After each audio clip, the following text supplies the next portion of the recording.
kenapa Islam hari ini itu seolah-olah didiskreditkan, gambarannya dituding macam-macam dan sebagainya. Ini bagaimana pandangan Ustazah?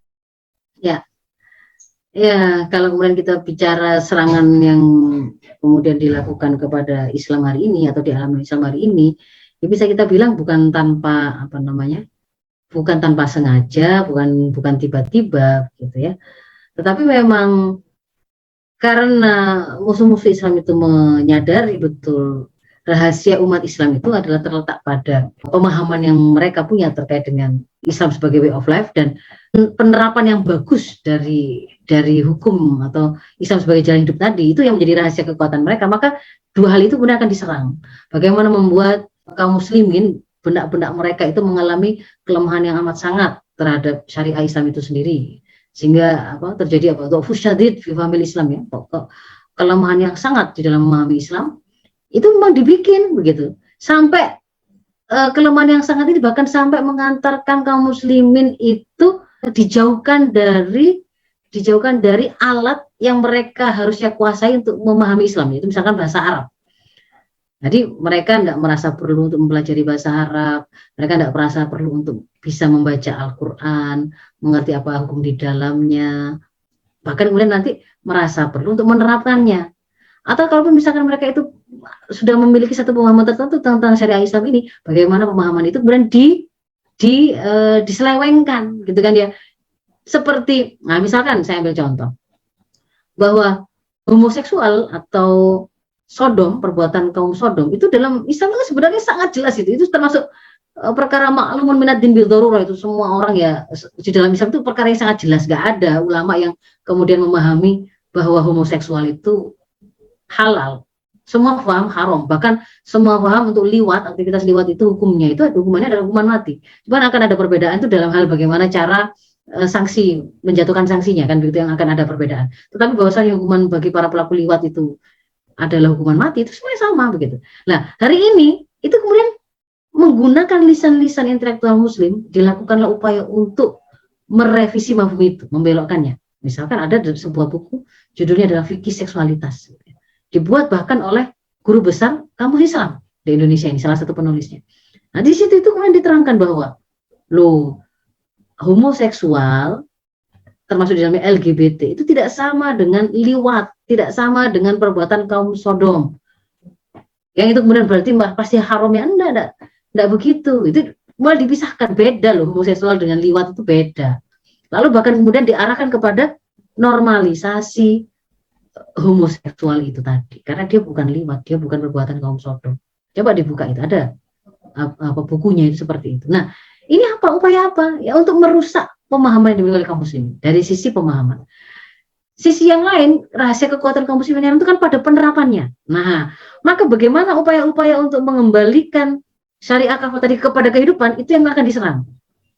Maka dibuatlah tadi kan serangannya itu kan supaya itu level privat saja lah gitu. Kalau kamu mau sholat ya silakan, tapi jangan bicara bagaimana membuat orang lain itu, masyarakat ini menjadi masyarakat yang religius agar mereka sholat meskipun mereka muslim. Gak usah begitu, privat sendiri-sendirilah. Orang itu berzina untuk nyari makan, kamu gak usah ikut-ikut campur urusan itu. Kesolehan, mereka perkenalkan istilah yang merancukan, kesolehan personal dan kesolehan sosial, kan gitu kan ya. Mungkin mereka secara personalnya tidak solih orang-orang yang berzina ini, tapi mereka solih sosial loh. Mereka juga sering membantu fakir miskin. Nah, itu akhirnya membuat ragu-ragu. Nah, itu serangan terhadap supaya nggak diterapkan dalam sektor publik. Termasuk juga serangan kepada para penerapnya, metode penerapnya. Kalau di dalam Islam sebenarnya kan hukum-hukum yang diturunkan oleh Allah itu tidak hanya mengurusi interaksi manusia dengan dirinya, dengan Tuhannya, tapi juga dengan manusia yang lain. Ini kan berkaitan dengan persoalan pengaturan sosial masyarakat. Berarti butuh kekuatan politik untuk menerapkannya, melaksanakannya. Disitulah akan diserang. Nggak boleh ada negara yang kemudian dia berposisi menerapkan syariah.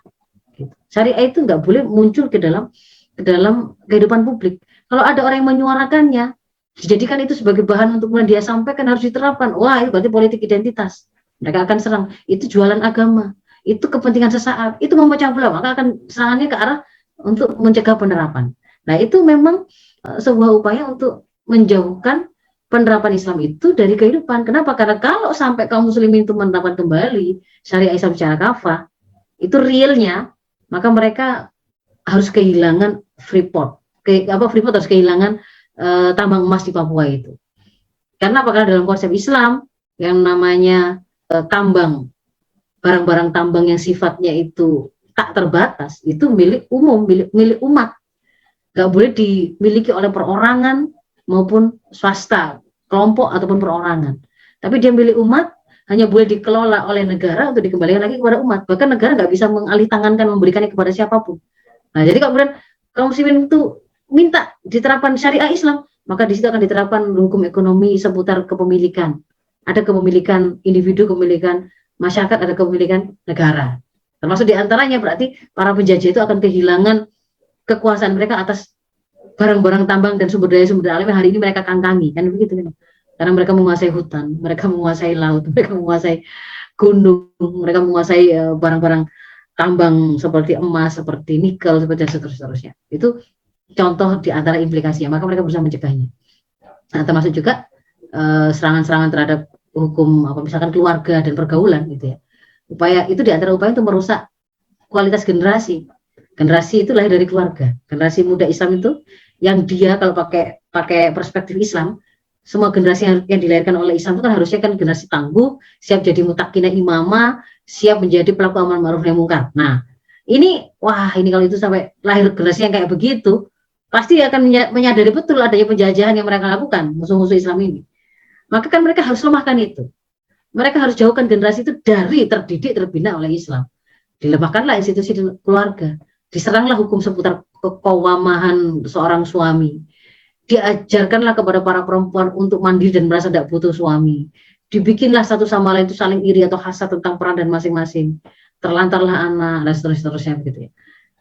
Nah, jadi ada korelasi, mau itu pelemahan keluarga, sebenarnya juga ada korelasinya dengan upaya untuk pelemahan SDM yang akan mengemban Islam ini, yang akan menerapkannya, yang akan menjaga penerapannya dan akan menyebarluaskannya ke seluruh alam. Karena visi Islam adalah rahmatan lil alamin. Itu kemudian akan mempengaruhi kepada visi generasinya. Generasi harus generasi yang kuat, penerap Islam, penjaga penerapannya dengan perilaku amar ma'ruf nahi munkar dan dakwah begitu.